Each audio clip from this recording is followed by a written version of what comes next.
It's a cold world, Bodie. Thought you said it was getting warmer, nigga. World going one way, people another, yo.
welcome to the Dreams of Consciousness podcast. If you'd be so kind, would the two of you mind introducing yourselves? Yes, thanks for having us. My name is Pia, and I play bass and sing in Superlynx. And I'm Ole, and I play basically the drums. And how would you describe the music of Superlynx? It's always a bit hard to us because we don't really care about fitting to any genres, or we never decide that we're going to make music which is like this or that, but we have a quite free relationship to that. But I guess you could say that it's heavy, floaty, a bit dreamy. Yeah. Yeah, we got drums, and we got a guitar and bass, and Pia sings for the most time. And yeah, I'm very influenced by black metal drumming, and Daniel is the guitar player. He is influenced by a lot of melodic guitar lines, like, I don't know, rock music like from the 90s. And Pia is very inspired by like sludge and droning heavy music. And I think we are in a way a combination of these different elements, and we are basically a trio. But in the studio, we add some piano and some synthesizers here and there. And some some extra percussion maybe. Yeah. I think we could say that our musical expression is a bit dynamic. We go from the very slow and silent to the more upbeat and louder, more intense. Yeah, something like that. Floaty, dreamy, heavy, but mostly slow, right? Yeah, for the most part. Mostly slow. Mm-hmm. And where are you guys based? We are based in Oslo in the sense that we have our rehearsal space there, and that's where we formed the band. We play a lot there. Me and Ole live in Moss, which is a smaller city, 45 minutes outside of Oslo, and Daniel lives in Oslo. So that's where we do the most stuff. So I should mention that Ole played in Dodheimsgard for a while, right? Yeah, I did between 2006 and 2011. Tell me a little bit about the band, what brought you guys together, and why you chose to make the music that you make. Me and Ole, we had played in a band before, which was put on ice and around 2012. And when that band sort of came to an end, we wanted to start something new. We felt inspired to write new music and just play together without having too many set ideas or rules for what we were going to do. Quite open, but we were at first inspired to just play drums, bass, and vocals, and make it quite simple. Yeah, I used to play guitar in that band, which was called Love Planet. And then when we split up, we had like bass and guitar, and didn't really like playing with programmed drums. So when we met Daniel, he said that he liked our very strange and eclectic previous band. Yeah. So then I was like, oh, you play the guitar, I can play the drums. And in a way, we just felt that someone who loved that crazy music would be a perfect fit for us to start making more music again together. Because Pia and I, we wanted to continue to be creative with music. And Daniel met you at a Love Planet gig, right? Yeah, that's true. And we had met him like very briefly through common friends a couple of times, but it was quite random that he came to join the band, because we just met him on the street one day, and he told us, I saw your gig and I loved it. And we remembered, oh yeah, you came and said hi. And then we just started talking and invited him for a jam. And like all of a sudden we just realized that, we the three of us should be the band, and he belonged, like, fit so well with our stuff. So yeah, quite random, but great coincidence. So when you first started working with Daniel, did you guys already have a good idea of what kind of music you wanted to make? In a way, we had written quite a few songs, but at the same time, when he entered the band, it sort of developed more from there, I guess. Okay. How do you say it developed? How did it change once he came on board? It got a lot more melodic. It got another dimension to the songs, which were quite basic, and it sort of filled out an entire space. And I think this music became a little more like soundscapey, if that's a word, if you know what I mean. Yeah. Atmospheric, maybe? Fuller, also more atmospheric and richer, I guess. Yeah, more melodic. Mm-hmm. And he introduced a lot of harmonies that I'm not used to, or wasn't used to before then. Yeah. So that's he enriched our harmonic vocabulary. Yeah. Typically, do you write songs out of jams? Do you start with jams? For the most part. Yeah, a lot of the time we do. We also write songs separately, each of us, and then bring to the rehearsal, but we always play a lot on the different parts and try out different stuff. And so we also jam on like loose riffs or loose ideas sometimes. And it's a lot of jamming. On the two last albums, I think most of my songs was basically just learned and recorded. So I written most of the songs because we didn't have time to work on it before we recorded. So those songs are pretty much like set before we recorded, like basically straight forward my ideas. But that's just because we didn't have time to take those songs through the process of jamming. Yeah. Now, was that because of the COVID situation? Yeah. Both that and I experienced tragic loss of my brother, and that made me not capable of playing music or doing anything for quite a long time. And then when I got a bit stronger and more up for working, then we had this COVID situation where we really couldn't travel so much. Yeah. So heading into that first album, typically, or I guess the first and second album, typically how long does it take you guys to write songs or to complete enough songs for a full album? That's I think is it 3 weeks or was it 3 months? I don't remember. Something. Yeah, for the first album, when we recorded it, we'd only been a band for like maybe 6 months.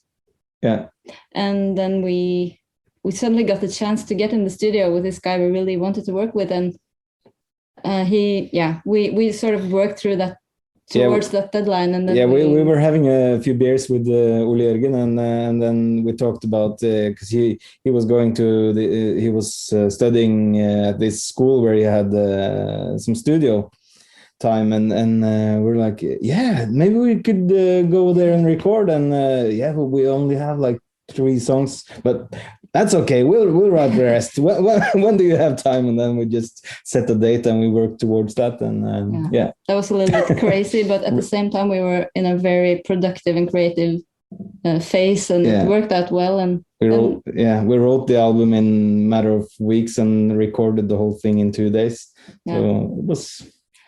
The creative juices were flowing. But the album number 2 and 3, we took a lot more time to write and work through the songs and process them. But it's, I don't know, maybe we did that within a year, maybe, for those 2 last albums, I think, from writing and then to recording.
let's talk about album 3.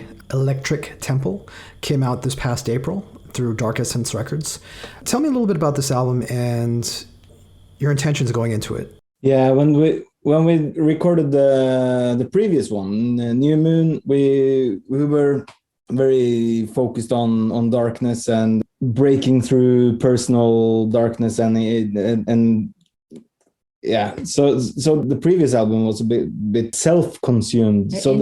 Introvert. So we wanted to make the third album to be more outgoing, to be about connection. We feel with the audience when we play, and we feel with other people, and the connection we have towards other people. So that was the intention.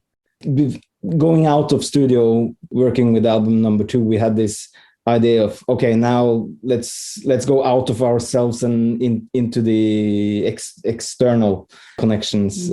And then it took some time and some stuff, but that was the intention. But when we went into the writing and the actual recording of the album, it was difficult to maintain that agenda, to keep it a bit lifting and a bit, I wouldn't say positive, but because of all this darkness that we were going through, it was hard to maintain that. Yeah. Musically, how would you compare Electric Temple to your previous albums? I think maybe on this album we've become even more open to how the music develops as we write it and play it. And I think the sound of it is a bit more open.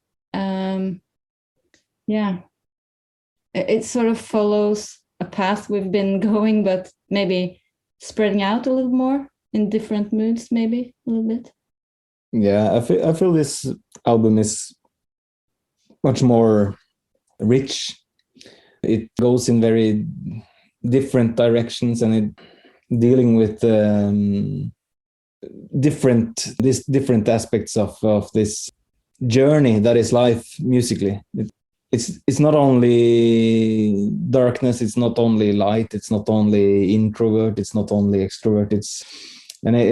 One song deals with many topics, and I feel it's a bit more mature. Can I say that? Is that maybe? Yes, that's not it. The words progressive and mature are not dirty words on this podcast. Don't worry. Okay. I'm not particularly cult. Right on. Yeah, we can. I feel that those are two words that I can say that this album is a bit more progressive and mature than the two previous ones. Yeah, I feel that. So you spoke about some of the songs coming out of jams or individual members writing or coming in with ideas. At what point do the lyrics and the vocals come in? It's a little bit of both. Often when I write, I often just sing about improvise stuff, but stuff that I've already been thinking about in a way.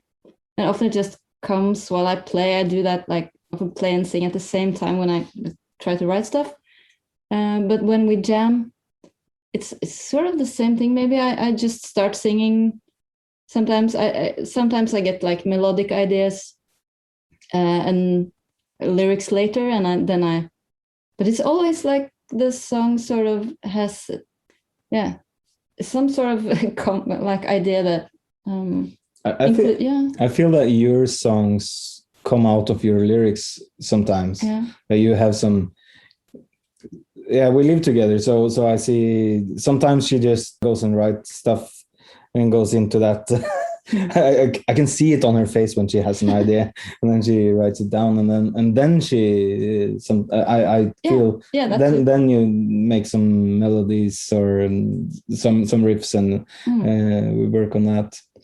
For my lyrics, I think I usually participate in writing lyrics in a later stage when the music is right. Then I find the words to describe the musical content. I feel, yeah, sometimes if I feel it's needed or just, yeah, get the idea. So that kind of sounds right in my head.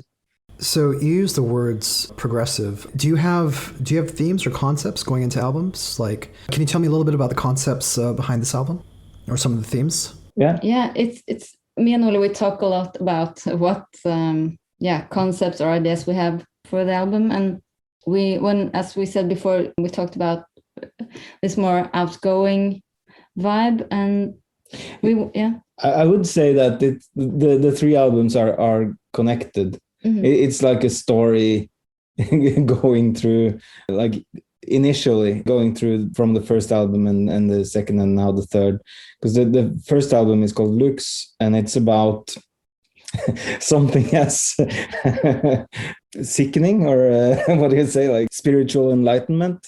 It's like a puke word, but I'm sorry. But yeah, it's about spiritual enlightenment. And then on the second album, New Moon, that's like the darkest night, which is the dark night of the soul, which is where you, from this spiritual enlightenment, you experience some sort of personal ego death. And then on the third album, this is like where you experience new life in the world.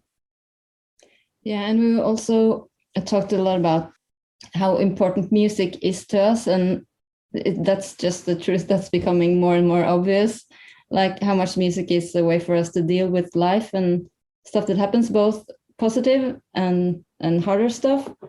And we talked about how we find so much of what other people find in religions in music through working with ourselves through it. We find like insight, hope, connection to people. It's something that's bigger than ourselves, that we feel connected to. A lot of it's very spiritual, if you will.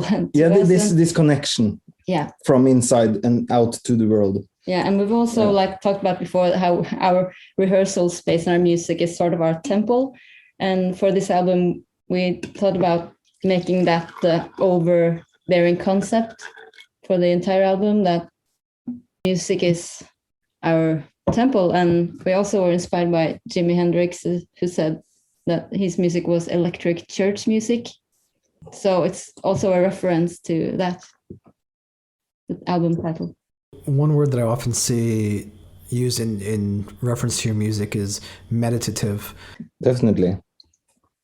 Yeah, it's very personal, and it comes from a very inner place, like from the deepest like consciousness of ourselves. But I think spirituality is a very natural part of life. It's like mentality or spirituality or physiology, or that's why I kind of feel I feel awkward talking about spirituality and the spiritual enlightenment and stuff like that, because it's such a very loaded word. Yes, it's like things that I don't necessarily feel connected to, that is associated with those words.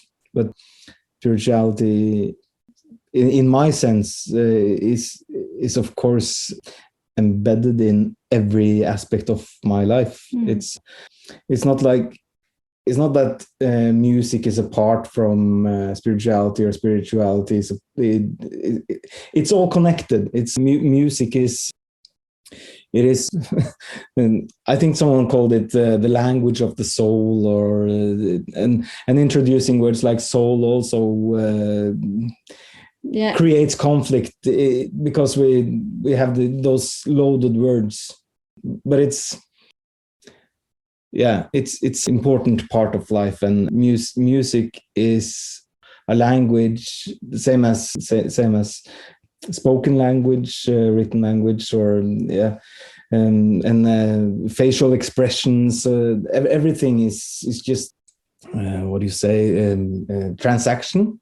It's an experience, and yeah, spiritual, physical, mental. It's all different layers of the same cake.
Ole, you recorded this album yourself, right? In your own studio? Yeah, it was the first album we recorded in this house. Mm-hmm.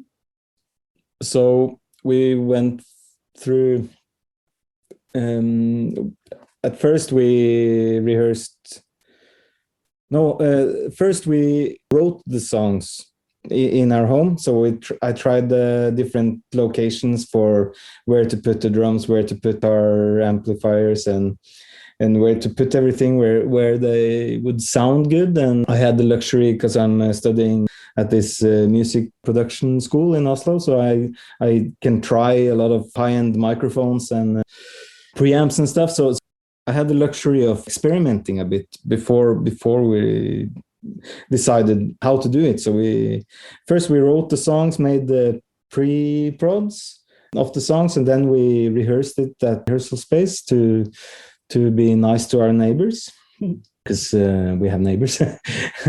And then when we felt we were ready, then we just did the recording. Then I put one guitar amplifier in the kitchen, one in the living room, and we had a bass amplifier. We used a really cool acoustic. It's the brand Acoustic bass amplifier. Don't remember the exact name of it, but it's like, yeah, it's from the 70s, and the bass player from my other band, Midnattsvrede, he left it at the rehearsal space for years, and I just I borrowed it. Yeah. Thank you, Ian. Yeah, and it was really cool to be able to do it in our own house, and we could just use all the time we needed, and we had a very sense of calm around the whole recording. And yeah, instead of feeling rushed by studio time or costs, or plus Ole has really become great at recording and gets really good sound, so really happy about that. Yeah, we placed everything in the best possible locations. Wasn't sure about it, if it would work. Wasn't sure about it, but after trying every possibility, and so I was really happy. So we went for it, and when I did the vocals, I'm not very experienced. I've been recording for years, and I've been studying a bit, but it's an adventure. And I used the room. I like the sound of a room.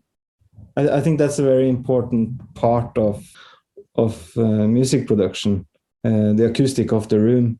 So I used a lot of microphones. For instance, when we recorded the vocals, I put 3 microphones, like one in the center and one on each side, a bit further in the room to capture the resonance of the room, to have a bit of natural reverb also. Yeah, and I think the vocals sound really good on the album.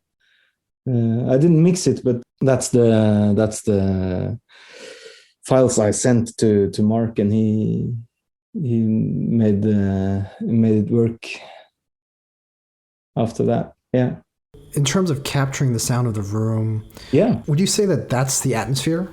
That's the floaty, dreamy part of your music? I think that's I think that's just, a big part of it. Also, that it's there. It's the space in between the sounds. It's not like, it's not pushed to the limit. It's not guitars all the way up in left, right, and so there is a lot of room in the sound. Yeah. Now, was it challenging to get that right?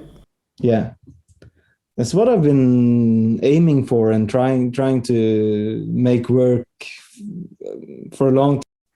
So I was very focused on doing that, and that was why I was trying all these different aspects of the house, the locations, and because room sound can be very difficult. It can be a problem if it doesn't sound right. It's then you don't want it, and that is, I guess, the go-to process of music production is like to have a dead recording and then and then add the room sound after with like reverbs and stuff from the software.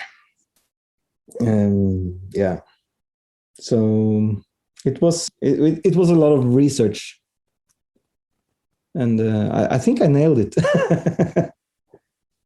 So the album came out through Dark Essence Records. This will be your second album with Dark Essence. They release mostly bands from Norway, if I'm not mistaken. Yeah. How did you guys end up getting in contact with them? We, back in 2018, I guess. Very naughty. Yeah. We a friend of ours who used to book some gigs for us, she knew one of the guys in Dark Essence, and she knew that we were looking for a label to release our the album we was working on at the time, and she asked this guy if he was able to come see one of our gigs, and he did. And he liked it a lot, and we spoke to him afterwards, and he was really stoked on getting us on the label. And then he, of course, had to run it through the other people at the label. And yeah, we heard back from them, and it was super, positive. We had a positive meeting, and we agreed to work together. So that's, it's great. Now, is it odd being on a label that's mostly known for its black metal? Yeah, it's a little bit weird. It's not weird in the sense that the guys at Dark Essence, they're super nice, and they do all they can to focus our music the right way. But it's, of course, we're like the outcasts on the label. We're all about peace and love, and here's talk. So it's a bit weird, but I think it's really cool that they wanted to sign us, even though we're a bit off there. Well, they have some different bands. They have some other bands that also are not black metal, but a bit strange, but it's cool. So Electro Temple is out now through Dark Essence Records. Pia and Ole, tell people how they can order the album. What's the best way to get it? Bandcamp is always good to use. Superlynxbandcamp.com. We also have a web page, which is called superlynxband.com, where you can also find all the links. And you have, of course, our label. Dark Essence has US shop and a Euro shop. And if you're in the US, Ripple Music is a good place. They have included our vinyls in their stores. And you can order it in different record stores as well online. And but Bandcamp is always good. Bandcamp is good, and you can also contact us through the Facebook or Instagram. Yeah, if you have questions or whatever, we can always. Yeah. If you want a signed copy, you should talk to us. Yeah, directly. Yeah. We have a bunch of albums that we usually would sell on gigs and bring with us as merch, which hasn't been happening this whole year. So we had some pop-up store in Oslo, and we also had some private orders for people who want signed copies and stuff like that. So now, do you want to say anything about the physical releases? I saw there was a vinyl version of the album. Yeah, there's a vinyl version and a CD version. Yeah. It's a really cool vinyl. It looks like the moon. No, that was the old one. This one is black with white splatter. Okay, so the album number 2 that has this moon. Yeah, you should get that one as well. It's really cool. Yeah. Now, is that still available, or was it a limited edition? There's still copies available. Yeah. And if people want to follow you guys online and keep up to date with what you're doing, what's the best way to do that? Best way is, I think, our Facebook and our Instagram. And we also have a web page. Yeah, our web page. You can find all the links for YouTube and Spotify and Facebook, Instagram, etc. Yeah. The web page superlynxband.com. That's where everything is gathered in a way. So it's a good place to start. Is there anything else you guys want to say? You can check out my solo album, which is coming out now. I release a solo album in 2 weeks. Tell me a little bit about your solo album. I guess start with your solo project, what kind of music you're making, and tell me a little bit about this album. Yeah, it's called Ole Teigen, which is my name, and the title of the album is Aske og Jord, which is Norwegian for ash and earth, which is basically ash and dust. It's a word thing for that ashes. What is it you say in a funeral? Something like from ashes to ashes, dust to dust. It's about the death of my brother, and I play piano on this album. It's instrumental. On 2 of the songs, I have piano and viola. And on 3 of the songs, there is piano and drums and contrabass. And on 1 of those 3, there is also a flute. And 2 of the songs are just piano. So it's piano on all the songs. And I've been very happy. I'm very happy to have gotten those people involved in it. I'm a very big fan of Oslo Philharmonic Orchestra, and I got one of the bass players there to record contrabass on this album. And I'm really stoked about that. And the other guys also, Monica Boroni, who plays viola, and Christian Svensson, who used to play drums in Shoegaze and Cum Shots, now plays in Beaten to Death. Excellent drumming, and Anita Antal plays flute on the single that is out now, which is called Magician in Despair. And you said it'll be out in 2 weeks, so that'll probably be about 1 week from the time people hear this podcast. What's the best way to order it? June 2nd. You can find it on oleteigen.com. You can order it from Apollon Records. That's the label who's releasing it. Do you have a Bandcamp page or anything like that? Yeah, there is a Bandcamp. That's true. Do you want to say anything about your black metal band? Midnattsfrede? We got an album coming sometime. There's called or gonna be called You Call Me Death. That album, I think Midnattsfrede is kind of the reason why I started playing drums again back in 2013. It's very much about suicide. Because my friend who was the vocalist in Midnattsfrede, he committed suicide in around 2010, I think. And then I had a dream of me and the other guys reuniting the band to make a good album to kind of honor his memory. So then I started playing drums again after 20 years, or no, 13 years it was. So then I started playing drums again, and then me and Pia started playing also. So, and then we recorded this You Call Me Death album in 2015, and it's just now been mixed and mastered. So yeah, because of everything that's happening, it's like my brother also committed suicide, and so it's a bit heavy matter for me to deal with. So and I'm the one taking care of that band, and so I really don't know what to do with the album. I haven't sent it to any labels or anything. Maybe I'll just release it, or maybe not. I don't know. But the album is just finished. So yeah, and I also started writing new songs with the original guitar player. So yeah. Thank you guys. Yeah, thank you so much. Really nice talking to you, Adrian.